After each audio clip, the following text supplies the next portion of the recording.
Je suis venu chercher du sang pour un malade, mais il n'y en a pas. J'ai peur parce que, avant mon retour, quelque chose peut se passer. Avec ce sentiment de peur, Fernand n'a pas le choix. Il devra faire le tour des différents centres de transfusion sanguine pour trouver le sang au risque de perdre son parent malade.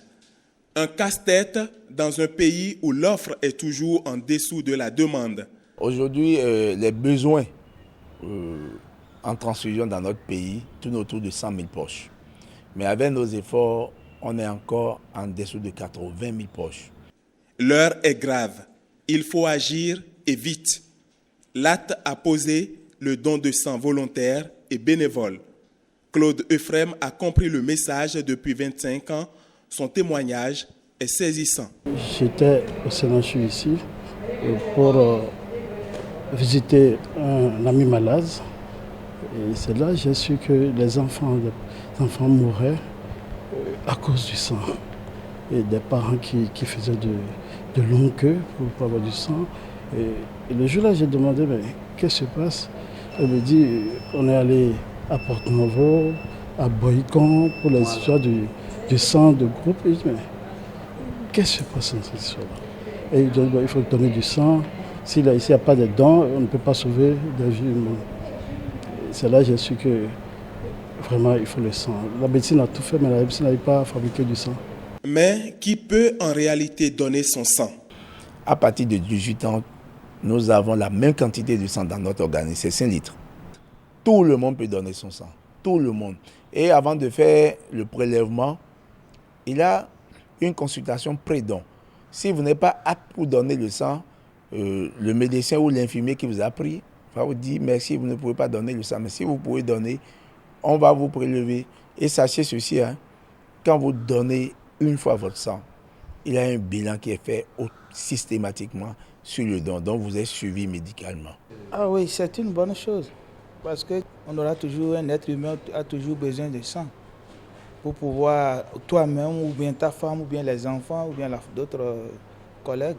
En plus de ce bilan systématique, le donneur bénéficie d'autres avantages pour récompenser sa fidélité. Ma fille, qui était malade, qui a été amenée à Saint-Luc, et m'a dit qu'on voulait du sang.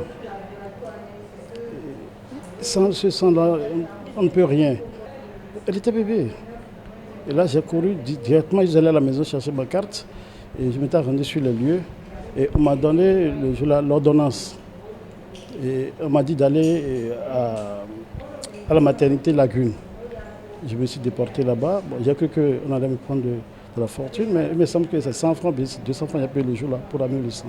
Ce mardi, ces sauveurs de vies humaines sont au devant de la scène à travers le monde sous le thème « Le sang, un lien universel ». Un lien qui unit les donneurs de sang et les patients, créant de ce fait une cohésion sociale. Ce thème-là résume en réalité ce que c'est que le sang. Un noir peut donner son sang pour un blanc peut donner pour un noir, un asiatique peut donner aussi. Le sang n'a pas de frontières, le sang n'a pas de race, le sang n'a pas de coloration politique. Je profite de votre micro pour demander à tous les Béninois, âgés de 18 ans à 60 ans, de tendre leurs bras, ne serait-ce qu'au cours de cette semaine, pour donner un peu de leur sang. Car ce sont les enfants, les femmes, nos accidentés qui ont besoin de ce sang. À défaut de pouvoir tendre le bras pour le prélèvement, il faut avoir le réflexe prévention, surtout en cette saison pluvieuse où les enfants constituent la cible des maladies. Pour prévenir la transfusion, il faut prévenir les maladies telles que le paludisme, qui est la cause principale d'anémie dans notre zone. Et aussi prendre précocement les suivis des grossesses. Je pense qu'on peut éviter beaucoup de transfusions et beaucoup de personnes ne mourront pas à cause du sang.